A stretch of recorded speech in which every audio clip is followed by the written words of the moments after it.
At least 20 people are dead and another 50 have been injured after an overpass carrying a train collapsed in Mexico City.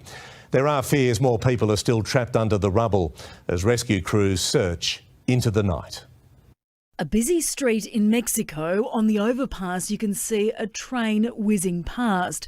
But just a second later, the overpass gives way. Train carriages filled with passengers plunge to the road below, a ball of debris and twisted metal. This is the shocking aftermath. Banging, loud sirens and cries for help. A train snapped in two and almost vertical. Cars crushed, countless people trapped and seriously injured.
A helicopter has crashed in Durban this morning. According to the emergency services in KZN, 2 deaths have occurred. Still unclear what caused this helicopter to come down into the Umgeni River. A sad start to the week for the aviation community, especially after that incident that took place today. I mean, firstly, it's not every day that those around here would have seen something as tragic as that.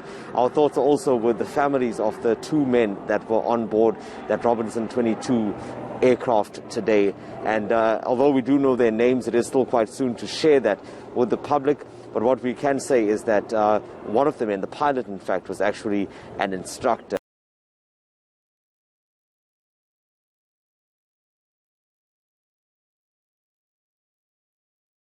Significant gas fields have been discovered in the Mediterranean Sea.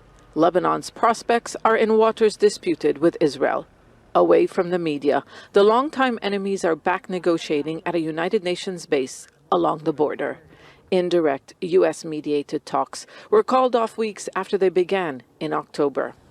It doesn't start from Ras Al Naoura. Lebanon was accused of pushing for 1,430 square kilometers on top of the already disputed 860 square kilometers registered with the UN, a position that brought an Israeli gas field into disputed territory.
The number of coronavirus cases in India has officially topped 20 million as the crisis tightens its grip. Many experts believe that the real figures for deaths and infections are much higher than the official tally. At the same time, supply shortages are hampering the national vaccination drive, and the healthcare system is buckling under the weight of new cases. There is no room for these patients at this hospital.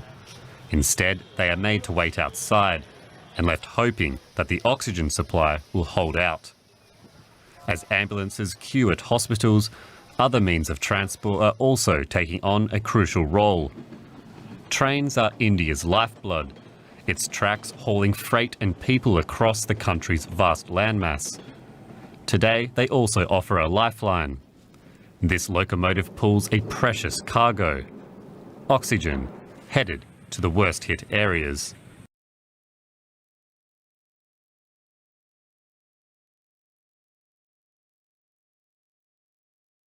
Some breaking news on Bill and Melinda Gates. Just moments ago, the pair tweeting that they are filing for divorce. Bill Gates, I'm just reading from his Twitter here, after a great deal of thought and a lot of work on our relationship, we have made the decision to end our marriage. Over the last 27 years, we have raised 3 incredible children, built a foundation that works all over the world to enable all people to lead healthy, productive lives. We continue to share belief in that mission and will continue to work together at the foundation, but we no longer believe we can grow together as a couple in this next phase of our lives. We ask for space and privacy for our family as we begin to navigate this new life. It's a joint statement from Bill Gates and Melinda Gates.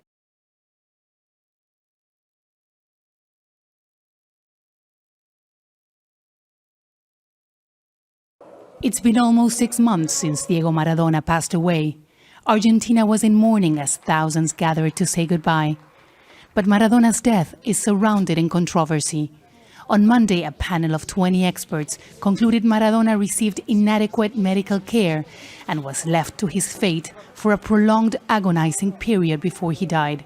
Maradona's personal doctor, Leopoldo Luque, his psychiatrist and his psychologist, among others, are under investigation. Prosecutors will have to decide whether there is enough evidence to charge them.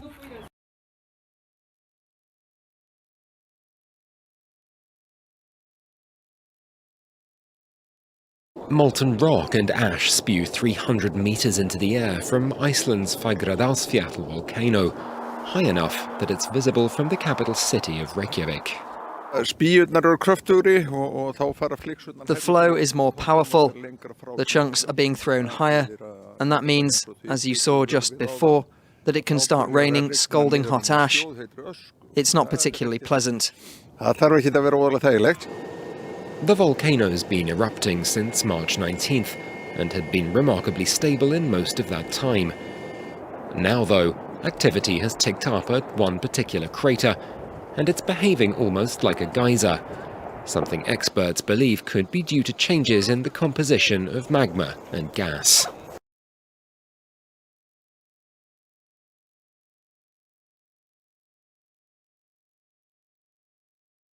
In December 2017, I made, which now is kind of the fateful trip to Moscow. Mark Polymeropoulos served in the CIA for 26 years. After suffering a mysterious traumatic brain injury, he was forced to retire 2 years ago as the CIA's #2 official for clandestine operations in Europe.